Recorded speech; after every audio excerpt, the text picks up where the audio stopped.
you today on this beautiful Sunday. Hope everybody's doing great. Hello, everybody. Wish everybody the best. End of the weekend. Breaking news: Joe Biden has decided to drop out, step down, and leave. Oh, excuse me. There, turn the light. And go ahead and no longer be the Democratic nominee. He will not run for re-election. And the story by Peter Nichols that came out for NBC, President Joe Biden drops out of 2024 presidential race. Biden, after a 5-decade career, faced a reckoning over his age and his ability to defeat Trump, or inability, in my opinion, to defeat Trump. He endorsed Vice President Kamala Harris as his party faces a historic effort to replace him. That's poor planning, and now you're just.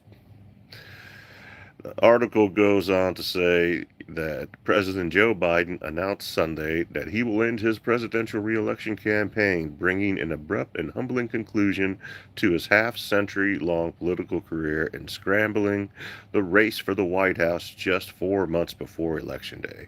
Biden, 81, soon to be 82, by the way, could not reverse growing sentiment within his party that he was too frail to serve and destined to lose to Donald Trump in November.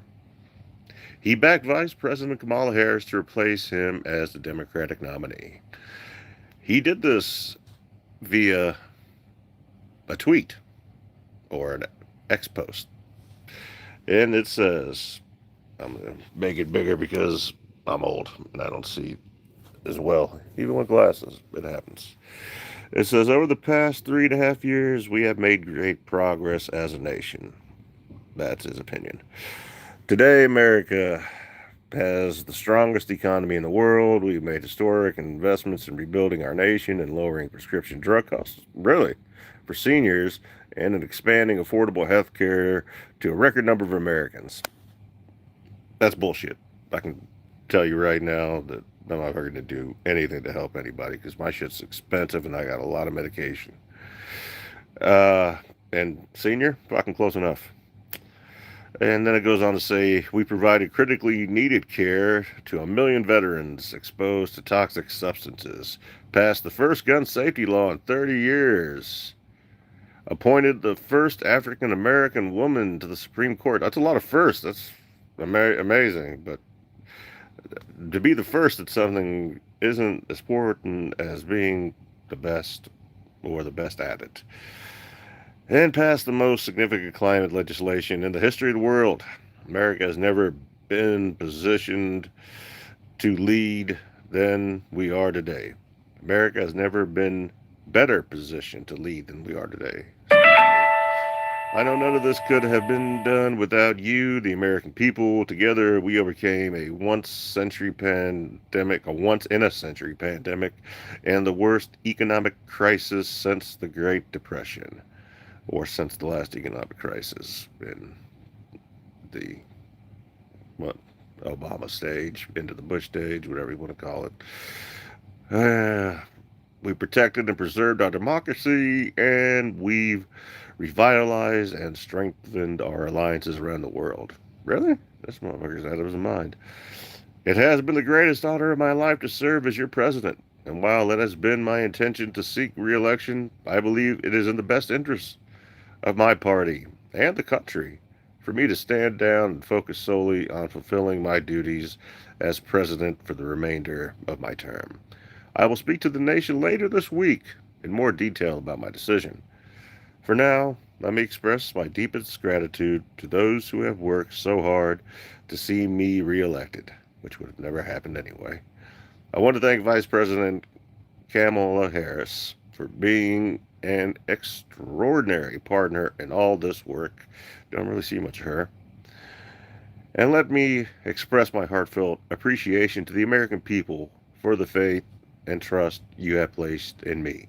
I don't know. That wasn't me. I didn't know. I believe today what I always have, that there is nothing America can't do when we do it together, we just have to remember we are the United States of America.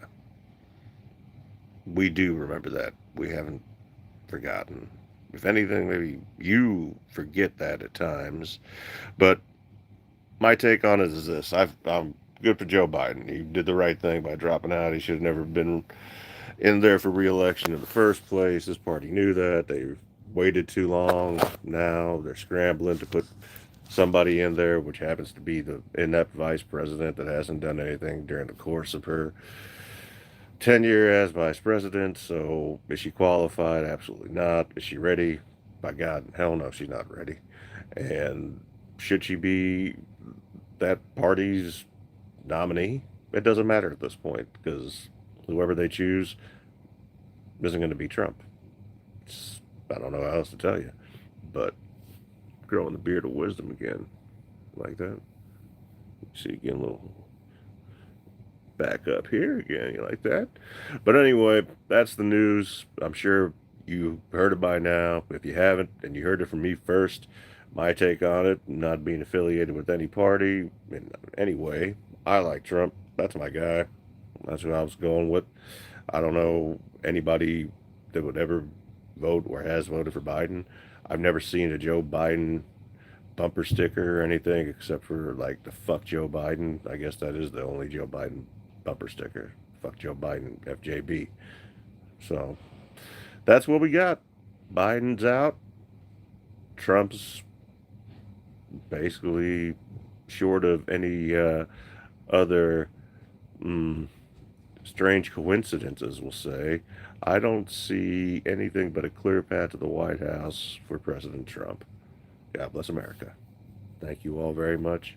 Thank you all for tuning in, and thank you all for subscribing. We're growing together, and we're going to make a difference. This channel and you guys with me, we're going to go far. Watch. God bless you. Boom.